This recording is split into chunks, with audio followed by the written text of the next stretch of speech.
ونستغفره ونعوذ بالله من شرور أنفسنا ومن سيئات أعمالنا من يهده الله فلا مضل له ومن يضلله فلا هادي له وأشهد أن لا إله إلا الله وحده لا شريك له وأشهد أن محمدًا عبده ورسوله أما بعد فأعوذ بالله من الشيطان الرجيم بسم الله الرحمن الرحيم يا أيها الذين آمنوا اتقوا الله حق تقاته ولا تموتن إلا وأنتم مسلمون يا أيها الناس اتقوا ربكم الذي خلقكم من نفس واحدة وخلق منها زوجها وبث منهما رجالا كثيرا ونساء واتقوا الله الذي تساءلون به والأرحام إن الله كان عليكم رقيبا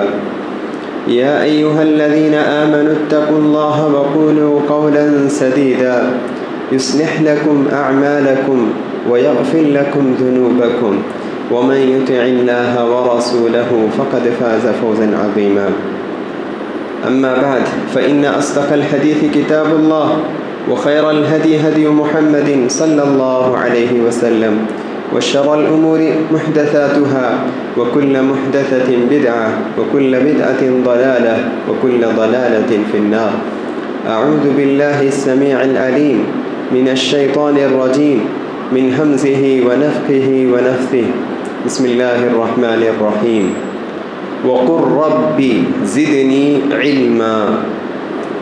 ہر قسم کی تعریف، بزرگی اور بڑائی اللہ رب العالمین کے لیے لائق و زیبا ہے، جو ہم تمام لوگوں کا تنہا خالق، تنہا ہماری ساری عبادتوں کا مستحق ہے۔ درود و سلام نازل ہو ہمارے پیارے نبی محمد مصطفیٰ صلی اللہ علیہ وسلم پر، جنہوں نے ہم تک اللہ تعالیٰ کے اس پیغام کو انہوں نے پہنچایا۔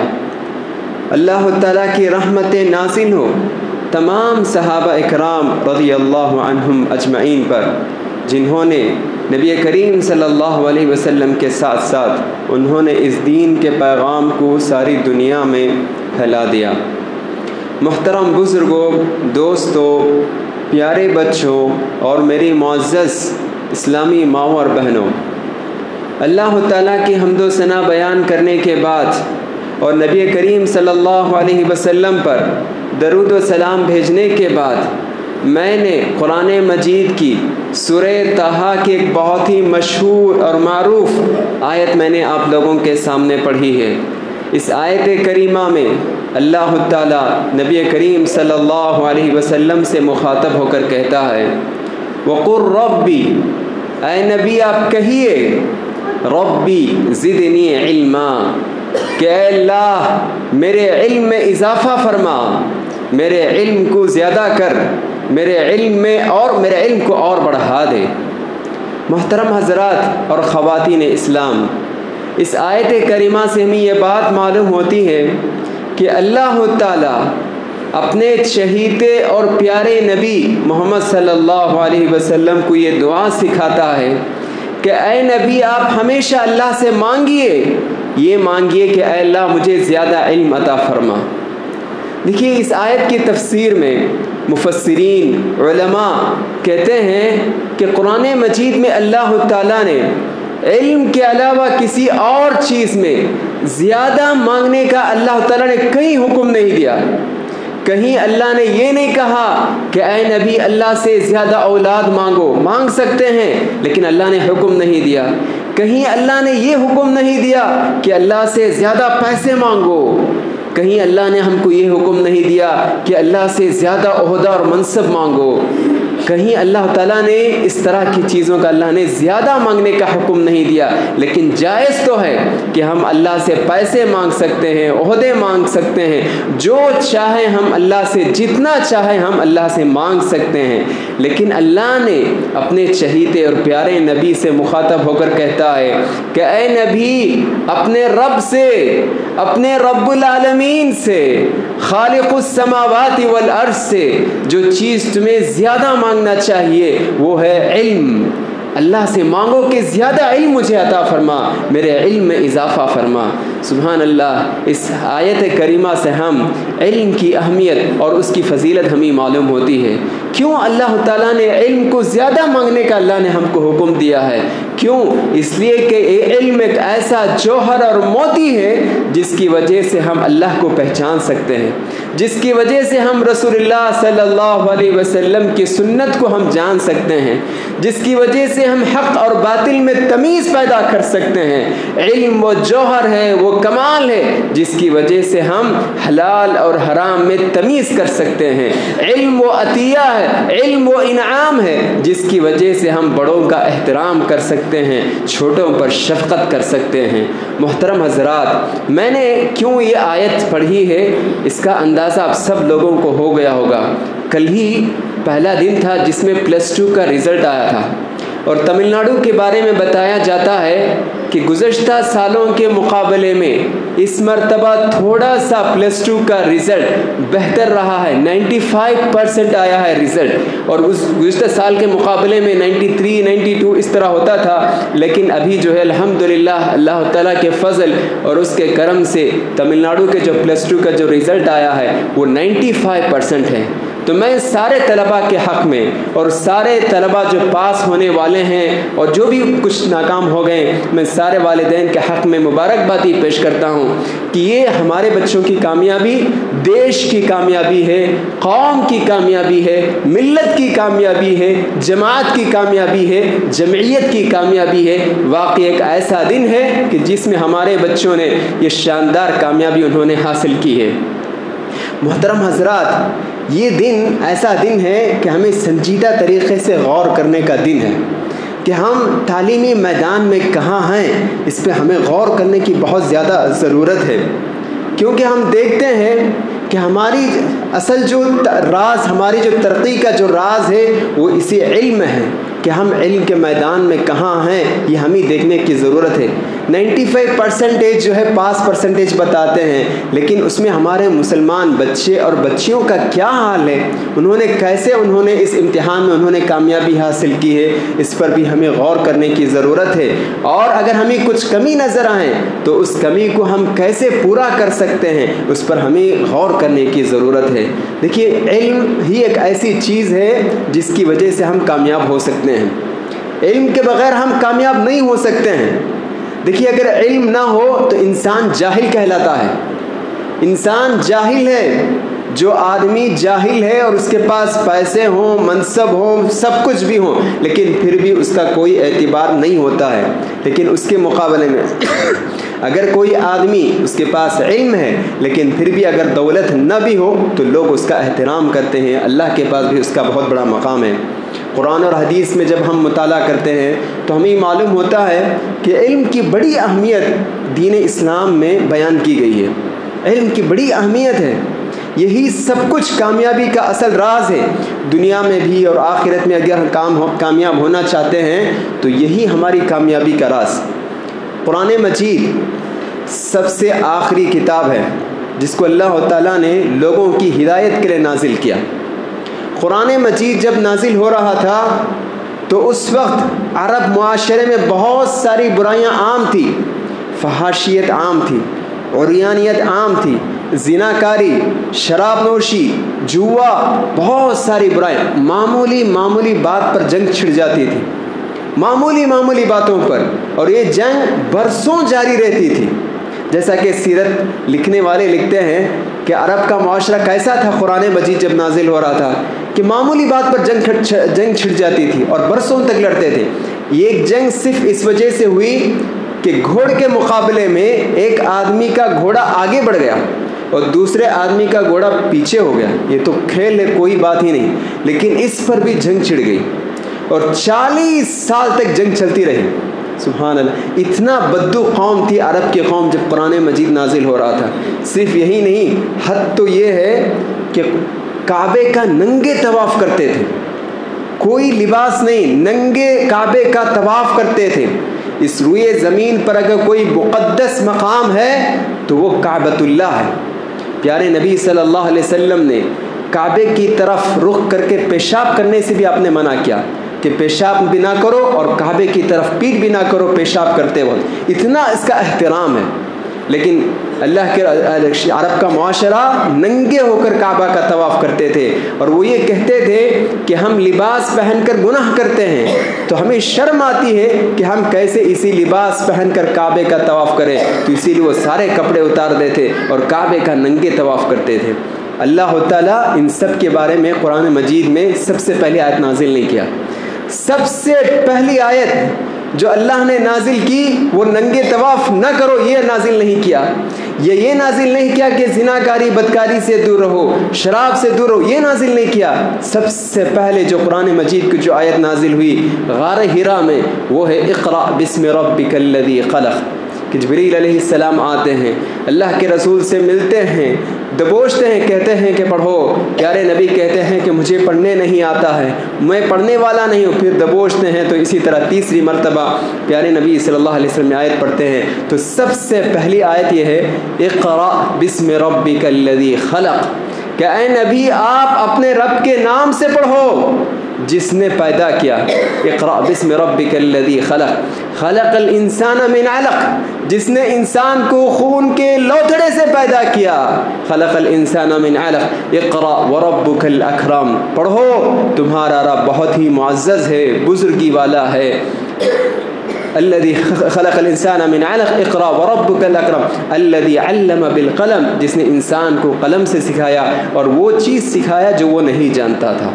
دیکھیے سبحان اللہ، اس آیت کریمہ سے ہمیں یہ بات معلوم ہوتی ہے کہ اللہ کے پاس علم کی کتنی اہمیت ہے۔ سب سے پہلی آیت جو اللہ نے نازل کی وہ اسی علم کے بارے میں اللہ نے یہ آیت نازل کی کہ پڑھو۔ کیوں اللہ نے یہ آیت نازل کی؟ اس لیے کہ جب انسان کے پاس علم آ جائے تو وہ ساری برائیاں سے دور ہو سکتا ہے، ننگے طواف بھی کرنا چھوڑ دے گا، شراب سے بھی باز آ جائے گا، زناکاری سے بھی باز آ جائے گا، شرک بدعت خرافات ساری چیزوں سے وہ توبہ کرے گا اگر اس کے پاس علم آ جائیں۔ تو اسی لیے اللہ تعالیٰ نے سب سے پہلے علم کی آیت نازل کیا۔ آج ہمارے معاشرے میں علم کی کمی کی وجہ سے ہی اپنے خاص وہ ماں جس کو 9 مہینے اپنے پیٹ میں رہ کر اس کو جنم دیتی ہے اپنی ماں کو گالی دیتا ہے، کیوں؟ علم نہیں ہے، جاہل ہے۔ اپنا باپ جو خون پسینہ ٹپکا کر اس کی روزی روٹی کا انتظام کرتا ہے اپنے باپ کا احترام نہیں کرتا ہے، دوست کا احترام ہے، دوست سے محبت ہے لیکن باپ سے پیار نہیں ہے، کیوں؟ علم نہیں ہے، نادان جاہل ہے، توحید نہیں سمجھتا ہے، شرک کو توحید سمجھتا ہے، درگاہوں کو جانا، قبروں پر سجدہ کرنا، مردوں سے مانگنا سمجھتا ہے کہ یہ میرے لیے نیکی کا کام ہے۔ کیوں؟ اس لیے کہ علم نہیں ہے، جاہل ہے۔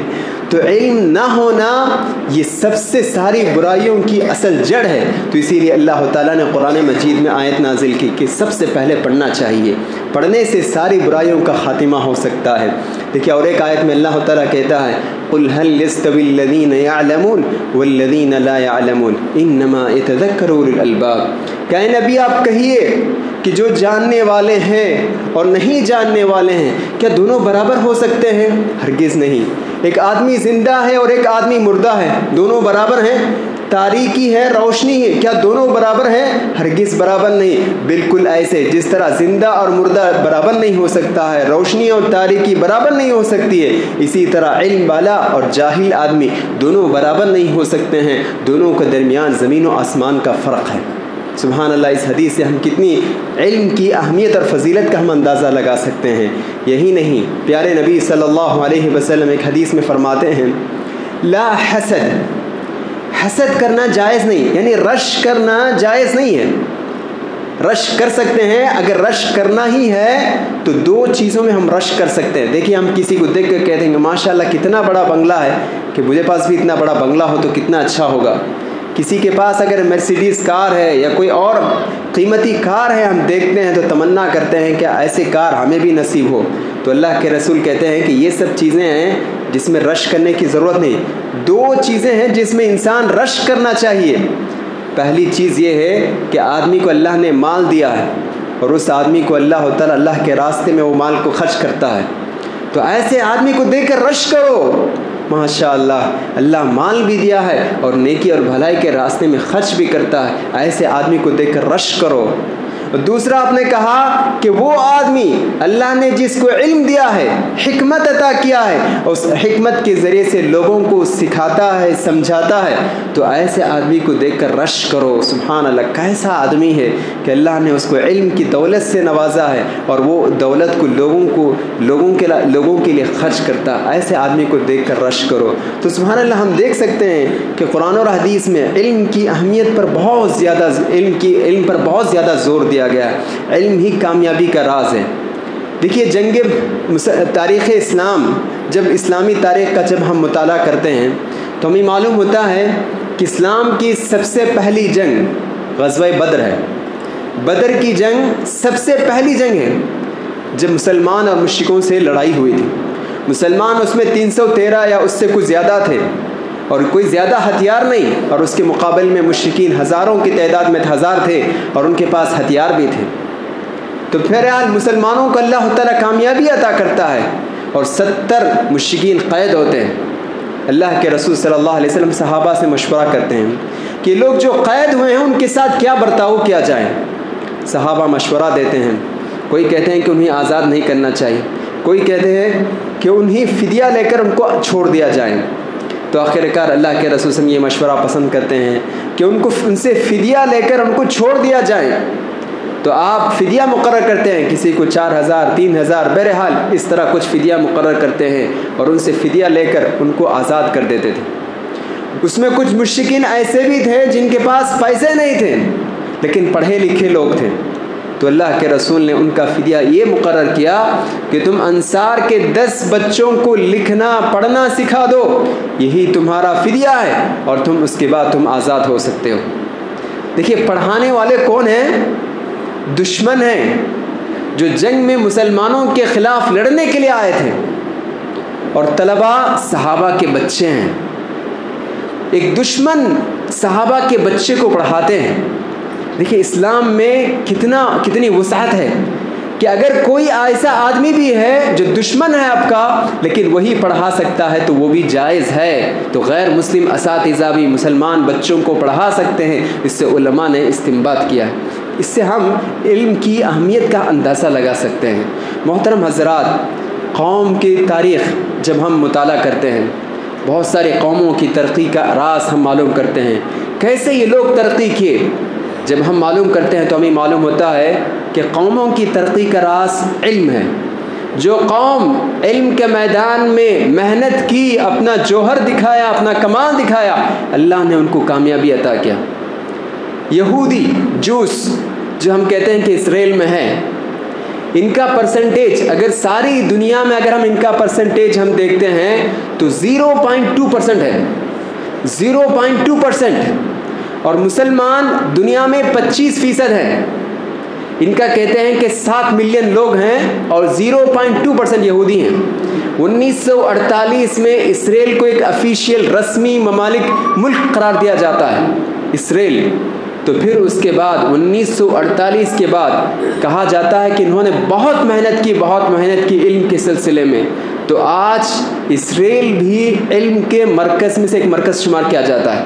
خاص طور سے زراعت، ایگریکلچر پڑھنے کے لیے ہندوستان سے بھی بہت سارے طلباء اسرائیل جاتے ہیں کہ ایگریکلچر کا کورس پڑھنے کے لیے، کیونکہ وہاں ایگریکلچر کا جو کورس ہے وہاں بہت ہی اچھا کورس ہے اور بہت زیادہ مشہور ہے، تو اس وجہ سے وہاں جاتے ہیں۔ دیکھیے کیسے کہ جو کامیابی ہم کو ملنی تھی وہ کامیابی ان کے پاس مل گئی۔ کیوں؟ اس لیے کہ انہوں نے علم کے پیچھے انہوں نے محنت کی۔ تو اس سے معلوم ہوتا ہے کہ علم اگر ہم بھی محنت کریں تو یہ کامیابی ہم کو بھی اللہ تعالیٰ ہمیں عطا کر سکتا ہے۔ ماضی میں مسلمانوں کی تاریخ جب ہم دیکھتے ہیں، مسلمان علم کے روشن مینار تھے، مسلمان علم کے روشن مینار، مسلمانوں سے ہی لوگ علم حاصل کرتے تھے۔ یورپ، امریکہ، کینیڈا، یورپی ممالک جتنے بھی ہیں وہ سارے تاریکی میں تھے، اور سب کا سب علم کی روشنی مسلمانوں کے پاس تھی، اور وہ لوگ علم یہاں سے حاصل کرتے تھے، یہاں سے علم حاصل کرتے تھے۔ دیکھیے القانون ایک کتاب ہے جس کو ابن سینا نے انہوں نے تالیف کی، اور یہ میڈیکل سائنس میں کتاب انہوں نے لکھی۔ آج بھی یہ کتاب بہت ساری یونیورسٹیوں میں کتاب سلیبس میں داخل ہے، نصاب میں داخل ہے کہ ان کی کتاب پڑھائی جاتی ہے۔ اسی طرح ہم دیکھتے ہیں جابر بن حیان جس کو جبر کہتے ہیں، ابن سینا کو اویسینا کہتے ہیں تاکہ وہ معلوم نہ ہو کہ مسلمان تھے کہ یہ غیر مسلم تھے. اور اسی طرح جابر بن حیان جس کو جبر کہتے ہیں، ان کے بارے میں کہتے ہیں کہ وہ فادر آف کیمسٹری تھے، کیمیا کے بہت بڑے ماہر آدمی تھے. دیکھیے سب روشن مینار، کہاں گئے آج ہم سب لوگ؟ ہمارے بچے کیا ہو گئے؟ یہ ہمارے باپ دادا تھے جو ہر میدان میں انہوں نے لوہا منوایا، ہر علم کے ہر میدان میں انہوں نے جوہر دکھایا، کمال دکھایا، جس کی وجہ سے مسلمان معزز ہو کر زندگی گزار رہے تھے. لیکن آج جب ہم نظر ڈالتے ہیں تو ہمیں بہت افسوس ہوتا ہے. سچر کمیٹی کی رپورٹ کے مطابق جب ہم دیکھتے ہیں تو معلوم ہوتا ہے کہ مسلمان لوگ آدی باسی اور پچھلی ذاتیں جو ایس ٹی وغیرہ کہتے ہیں کہ ان سے بھی پیچھے ہیں. اور خاص طور سے ابھی 2-3 سال پہلے کی جو سروے ہے اس رپورٹ کے مطابق کہتے ہیں کہ جو ہائر ایجوکیشن ہے، ہائر ایجوکیشن اعلیٰ تعلیم میں مسلمانوں کی فیصد 4% ہے. 4 یا 4 سے کچھ زیادہ فیصد، 4%، جبکہ ہماری آبادی ہے 20%. اعلیٰ تعلیم میں کم سے کم 15% تو ہونا چاہیے. لیکن کہتے ہیں، رپورٹ کہتی ہے کہ کالج میں، یونیورسٹیوں میں جو مسلمان بچے ہیں ان کی فیصد 4 ہے. 100 بچے غیر مسلم پڑھتے ہیں تو 4 بچے مسلمان ہیں. اگر ساری یونیورسٹیوں کالجوں کا اگر ہم جائزہ لیں، دیکھیے حالت ہماری بدلنی چاہیے. جب تک ہم علم کے میدان میں آگے نہیں بڑھیں گے تو ہم کہیں بھی ہم ترقی نہیں کر سکتے ہیں. محترم حضرات، علم جب میں کہتا ہوں تو اس کا کیا مطلب ہے؟ آج ہم دیکھتے ہیں کہ علم کو لوگوں نے 2 حصوں میں تقسیم کیا ہے: دینی تعلیم، عصری تعلیم. دینی تعلیم کا مطلب یہ ہوتا ہے کہ قرآن اور حدیث پڑھنا، مدرسے میں پڑھنا، اس کو دینی تعلیم کہتے ہیں. اور عصری تعلیم کا مطلب یہ ہے کہ اسکول اور کالجوں میں پڑھنا، یہ اس عصری تعلیم کہتے ہیں. کہتے ہیں کہ کون سی تعلیم حاصل کرنا چاہیے؟ تو اس کا جواب یہ ہے دینی تعلیم سب سے ضروری ہے، اس میں کوئی شک ہی نہیں ہے. ہر مسلمان کو دین کی بنیادی باتیں جاننا، سیکھنا اس پر ضروری ہے. پیارے نبی صلی اللہ علیہ وسلم نے کہا، طلب العلم فریضۃ علی کل مسلم، ہر مسلمان آدمی پر علم حاصل کرنا فرض ہے. تو ہر آدمی کو قرآن پڑھنے آنا چاہیے، نماز پڑھنے آنا چاہیے، زکوٰۃ کے مسائل معلوم ہونا چاہیے، روزے کے مسائل معلوم ہونا چاہیے، جنازے کے مسائل کیا ہے معلوم ہونا چاہیے. دین کی جو بھی بنیادی باتیں ہیں، توحید کسے کہتے ہیں، شرک کیا ہے، بدعت کیا ہے، یہ ساری دین کی جو بھی بنیادی باتیں ہیں وہ ساری بنیادی باتیں معلوم ہونی چاہیے.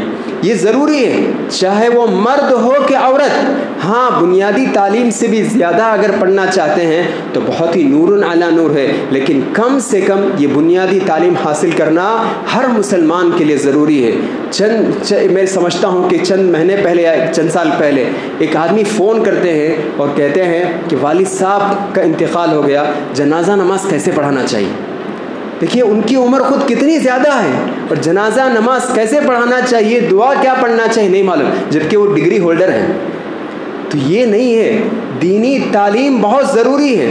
دینی تعلیم حاصل کرنے کے ساتھ ساتھ آپ جو بھی نفع بخش علم ہے وہ پڑھ سکتے ہیں. جو بھی نفع بخش علم ہے، چاہے انجینئرنگ پڑھنا چاہتے ہیں پڑھ سکتے ہیں، ڈاکٹر بننا چاہتے ہیں ڈاکٹر بن سکتے ہیں، یا لائر بننا چاہتے ہیں لائر بن سکتے ہیں. جو بھی نفع بخش علم ہے، یا جرنلسٹ بننا چاہتے ہیں، میڈیا میں آنا چاہتے ہیں، تو وہ بھی جائز ہے. کہ اگر آپ کی نیت یہ بھی علم حاصل کر رہے ہیں لیکن آپ کی نیت اللہ تعالیٰ کو راضی کرنا اگر یہ نیت ہے تو اس پر بھی آپ کو اجر و ثواب ملے گا. تو بہرحال دینی علم کے ساتھ ساتھ یہ دنیاوی علم یا جو عصری علم جو ہم کہتے ہیں وہ بھی ہم پڑھ سکتے ہیں. لیکن دینی علم کے ساتھ ساتھ دینی علم کو نظر انداز کر کے صرف دنیاوی علم اگر ہم حاصل کرتے ہیں تو یہ گھاٹا ہے، نقصان ہے، اس میں کوئی فائدہ نہیں ہوگا.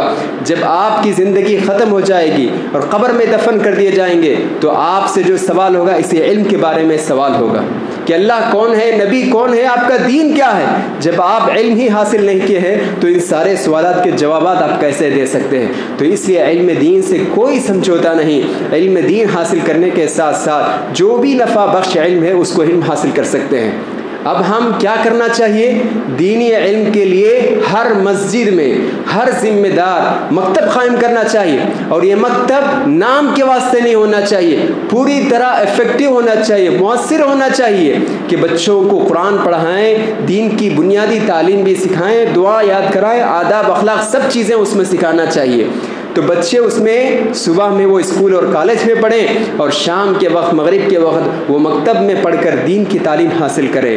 اگر یہ نہیں ہو سکتا ہے تو کم سے کم سنڈے کے دن یا جس دن اسکول اور کالجوں کو چھٹی ہوتی ہے، ایسے دن میں کوئی سنڈے کلاس ہونا چاہیے جس میں طلباء آ کر دین کے علم حاصل کریں۔ تو دین کے علم حاصل کرنا بہت ضروری ہے۔ کوئی آدمی یہ بہانہ نہیں بنا سکتا ہے کہ میں جو ہے کالج کی بڑی بڑی ڈگری مجھے حاصل کرنا ہے اور مجھے وقت ہی نہیں ملتا ہے، میں بہت بزی ہوں۔ یہ نہیں ہے۔ یہ آپ کتنا بھی مصروف ہو، کتنا بھی بزی ہو، لیکن یہ علم حاصل کرنا ہی ہے، اس کے علاوہ کوئی چارہ نہیں۔ پیارے نبی صلی اللہ علیہ وسلم کے زمانے میں عمر بن خطاب رضی اللہ عنہ تھے، بہت جلیل القدر صحابی۔ اللہ کے رسول نے کہا میرے بعد اگر کوئی نبی ہوتے تو عمر بن خطاب ہوتے، لیکن کوئی نبی نہیں ہے۔ عمر بن خطاب کہتے ہیں میں اور اپنے پڑوسی ہم دونوں جو ہے سمجھوتا کر لیے کہ ایک دن تم پیارے نبی کے پاس جاؤ اور علم حاصل کرو، اور رات میں آ کر مجھے سب سنانا کیا کیا حدیثیں آپ نے سنی ہیں۔ دوسرے دن میں جاؤں گا اور میں جا کر پیارے نبی سے علم حاصل کروں گا، اور رات میں آ کر میں تمہیں بتاؤں گا۔ دیکھیے کیسے تھے عمر بن خطاب، تاجر تھے، وہ بھی بزنس کرتے تھے، لیکن پھر بھی اس کے باوجود بھی علم حاصل کرتے تھے۔ تو اس طرح کالج میں پڑھو، اسکول میں پڑھو، بزنس کرو، لیکن دین کا علم حاصل کرنا بہت ضروری ہے۔ تو آج ہم دیکھتے ہیں کہ بہت سارے صرف جو اکیڈمکس سیکولر ایجوکیشن دیتے ہیں لیکن دینی علم نہیں سکھاتے ہیں، وہ اپنے بچے کا رویہ سے بہت پریشان ہے۔ اپنا بچہ PhD ڈاکٹر ہو گیا ہے لیکن ماں باپ کی قدر نہیں کرتا ہے۔ کیوں؟ اس لیے کہ ماں باپ نے ان کو دینی تعلیم سکھائی نہیں۔ بچہ بہت ہی ذہین ہے، بہت اعلیٰ منصب پر پہنچ گیا، لیکن سود رشوت کے مسئلے میں پھنسا ہوا ہے۔ کیوں؟ اس لیے کہ دین کا تعلیم ہم نے اس کو نہیں دی ہے۔ شرک میں مبتلا ہے، کیوں؟ اس لیے کہ دین کی تعلیم نہیں۔ تو اس لیے دین کی تعلیم کی طرف ہمیں توجہ دینی چاہیے۔ آخر میں بات کہنا چاہتا ہوں، جس طرح مرد بچوں کو ہم تعلیم کا انتظام کرتے ہیں، اسی طرح بچیوں کے لیے بھی تعلیم کا ہمیں انتظام کرنا چاہیے۔ ہم یہ بھول جاتے ہیں کہ بچیاں صرف معمولی تعلیم حاصل کریں تو کافی ہے، نہیں، ان کو بھی جو ہے کوالٹی ایجوکیشن ملنی چاہیے، ان کو بھی اچھی تعلیم کا انتظام کرنا چاہیے۔ پیارے نبی صلی اللہ علیہ وسلم عورتوں کو بھی تعلیم دینے کا بہت اہتمام کرتے تھے۔ پیارے نبی صلی اللہ علیہ وسلم عید کے موقع پر خطبہ دیتے، خطبہ دینے کے بعد عورتوں کے پاس جاتے۔ اس زمانے میں اس طرح مائک سسٹم نہیں تھا، تو اللہ کے رسول مردوں کو خطبہ دیتے اور پھر اس کے بعد عورتوں کے پاس جاتے اور وہاں جا کر ان کو نصیحت کرتے اور کہتے کہ تم صدقہ کرو، اللہ تعالیٰ تم کو جہنم سے تمہیں آزاد کرے گا۔ سبحان اللہ۔ یہی نہیں، صحابی آ کر کہتے ہیں کہ اللہ کے رسول آپ مردوں کے لیے بہت ساری مجلسیں منعقد کرتے ہیں، ہمارے لیے کوئی مجلس منعقد نہیں کرتے ہیں۔ تو اللہ کے رسول عورتوں کے لیے خاص طور سے مجلس منعقد کرتے تھے جس میں عورتیں حاضر ہوتی تھیں اور ان کو دینی تعلیم سکھاتے تھے۔ تو عورتوں کو بھی چاہیے کہ دینی تعلیم ضروری ہے۔ عورت کی گود بچے کا پہلا مدرسہ ہے۔ اگر عورت صحیح نہیں تو اس کی گود پر پلنے والی نسل برباد ہو سکتی ہے۔ تو عورت کو بھی اچھی تعلیم دینی چاہیے کیونکہ وہ بچے کا پہلا مدرسہ ہے۔ اگر عورت اخلاق جانتی ہے، عبادت سمجھتی ہے، توحید سمجھتی ہے، تو انشاءاللہ اس کے گود میں پلنے والے بچے بھی نیک اور صالح بچے ہوں گے۔ اسی طرح عورت کو بھی دینی تعلیم کے ساتھ ساتھ اگر کوئی وہ عصری علم حاصل کرنا چاہتی ہے تو حاصل کر سکتی ہے، بشرطے کہ وہ اسلام میں جو حدود اور ضوابط ہیں ان کا خیال رکھیں اور ایسا علم حاصل کریں جس کا اسے مستقبل میں فائدہ ہو سکتا ہے۔ بہت سارے ہم لڑکیوں کے بارے میں سنتے ہیں کہ بہت بڑی ڈگری کر لی ہے، لیکن بعد میں ہم دیکھتے ہیں کہ شادی ہو جاتی ہے اور گھر میں بیٹھی ہوئی ہے، MSc PhD کر رہی ہے اور گھر میں بیٹھی ہوئی ہے۔ اتنی محنت صرف کی اور ان کے والد اتنا پیسہ خرچ کیے، آخر اس علم کا کوئی فائدہ نہیں ہے، بس گھر میں بیٹھی ہوئے نہیں۔ تو پہلے ہی سے اپنے بچی کو اگر کوئی علم دینا چاہتے ہیں تو خوب سوچ سمجھ کر دیں کہ ایسا علم ان کو دے کہ جو بچی شادی کے بعد بھی یا شادی سے پہلے بھی اس علم کا اس کو فائدہ ہو. اگر آپ ٹیچر بنانا چاہتے ہیں تو ٹیچر کے حساب سے جو کوالیفیکیشن اس کے لیے ضرورت ہے وہ سکھائیں تاکہ اس کو شادی سے پہلے بھی شادی کے بعد بھی اس کو کام آ سکتی ہے. یا ڈاکٹر بنانا چاہتے ہیں تو یہ بھی اچھی بات ہے, تو اس کو جو ہے مناسب تعلیم کا انتظام کرے تاکہ وہ قوم کی ملت کی خدمت کر سکیں. تو جو معاشرے کے لیے ضرورت ہے ایسا علم لڑکیوں کو بھی ہم دے سکتے ہیں انشاءاللہ, اس میں کوئی حرج نہیں ہے. تو بہرحال اللہ تعالیٰ سے دعا کرتا ہوں کہ اللہ تعالیٰ ہم تمام لوگوں کو کہ جس طرح ہمارے سلف صالحین علم کے میدان میں آگے بڑھے, پھر دوبارہ اسی طرح ہم علم کے میدان میں آگے بڑھنے کے اللہ تعالیٰ ہم تمام لوگوں کو توفیق عطا فرمائے. آمین. وآخر دعوانا الحمد للہ رب العالمین. نحمده ونصلی علی رسولہ الکریم. اما بعد. محترم حضرات اور خواتین اسلام, ہم دیکھتے ہیں کہ ہمارے مسلم قوم یا معاشرہ علم کے میدان میں کیوں پیچھے ہیں, کہ ہمارے طلبہ کیوں آگے نہیں بڑھتے ہیں, تعلیم مکمل کیوں نہیں کرتے ہیں, ڈراپ آؤٹ ہو جاتے ہیں, اسکول کی تعلیم آدھی میں رک دیتے ہیں اور پھر چھوڑ دیتے ہیں. تو یہ ہم دیکھتے ہیں تو بہت سارے اسباب ہو سکتے ہیں. تو اس میں سے ایک سبب یہ ہے, کہتے ہیں کہ غریب ہیں, فقر و فاقہ ہے, گھر میں فقر و فاقہ ہے, اس لیے ہم اپنے بچے کی فیس ادا نہیں کر سکتے ہیں, بیٹے کی فیس ادا نہیں کر سکتے ہیں, اسکول کی فیس ہم ادا نہیں کر سکتے ہیں, تو بچوں کو اپنے تعلیم سے روک دیتے ہیں. دیکھیے غلط ہے, تعلیم کے لیے قربانی دینی چاہیے. 3 وقت کھانے کے بجائے اگر 2 وقت کھاتے ہیں تو کھائیے 2 وقت, لیکن علم نہیں چھوڑنا چاہیے. علم کے لیے تھوڑی سی مدت 1 سال 2 سال 3 سال قربانی دینی چاہیے. قربانی کے بغیر ہم علم کے میدان میں آگے نہیں بڑھ سکتے ہیں. اور جو کچھ غیر ضروری چیزوں میں جو ہم خرچ کرتے ہیں, شادی میں بے حد خرچ کرتے ہیں, اور آج کل ہوٹلوں میں کھانے کا بڑا رجحان ہے. گھر میں پکتا ہے, گھر میں چھوڑ کر ہوٹل میں ہزاروں روپے خرچ کر کے دوست احباب کے ساتھ پیسے خرچ کرتے ہیں اور سمجھتے ہیں کہ کوئی غلط کام نہیں کیا. یہ سب غیر ضروری خرچے ہیں. غیر ضروری خرچوں کو کٹ کریں, چھوڑیں, ختم کریں. اور جو تعلیم ہے معمولی فیس, میں جب پڑھاتا تھا اسکولوں میں, جب کہا جاتا پیرنٹس سے کہ معمولی اتنی فیس ہے, کہتے ہیں کہ اس کے لیے اتنی فیس, لیکن وہی ہوٹل میں جا کر ہزاروں روپے خرچ کر دیتے ہیں اور اس کے بارے میں ان کو کوئی افسوس نہیں ہوتا ہے. لیکن جیسے یہاں کہتے ہیں کہ علم کے میدان میں تو پیچھے ہٹتے نہیں, تو علم کے میدان میں خون پسینہ ٹپکانا چاہیے, علم کی قربانی دینی چاہیے, ہر چیز کی قربانی دینی چاہیے. دیکھیں غیر مسلم حضرات وہ جانوروں کا بہت احترام کرتے ہیں, بیل وغیرہ کا بہت احترام کرتے ہیں, ان کے پاس تقدس ہے, بہت مقدس. لیکن وقت آئے اگر تعلیم کے لیے کوئی ضرورت پڑے تو اس کو بھی بیچ دیتے ہیں, اس کا بھی کوئی لحاظ نہیں کرتے ہیں. تو اس طریقے سے ہمیں قربانی دینی چاہیے. قربانی کے بغیر کوئی چیز حاصل نہیں ہو سکتی ہے. اللہ تعالیٰ سے دعا ہے کہ اللہ تعالیٰ ہمارے قوم سے ہر قسم کی غربت اور فقر و فاقہ کو دور کرے, تعلیم کے میدان میں آگے بڑھنے کے اللہ تعالیٰ توفیق عطا فرمائے. آمین. وآخر دعوانا الحمد للہ رب العالمین. ربنا آتنا في الدنيا حسنة وفي الآخرة حسنة وقنا عذاب النار. ربنا ظلمنا أنفسنا وإن لم تغفر لنا وترحمنا لنكونن من الخاسرين. إن الله وملائكته يصلون على النبي يا أيها الذين آمنوا صلوا عليه وسلموا تسليما. اللهم صل على محمد وعلى آل محمد كما صليت على إبراهيم وعلى آل إبراهيم إنك حميد مجيد.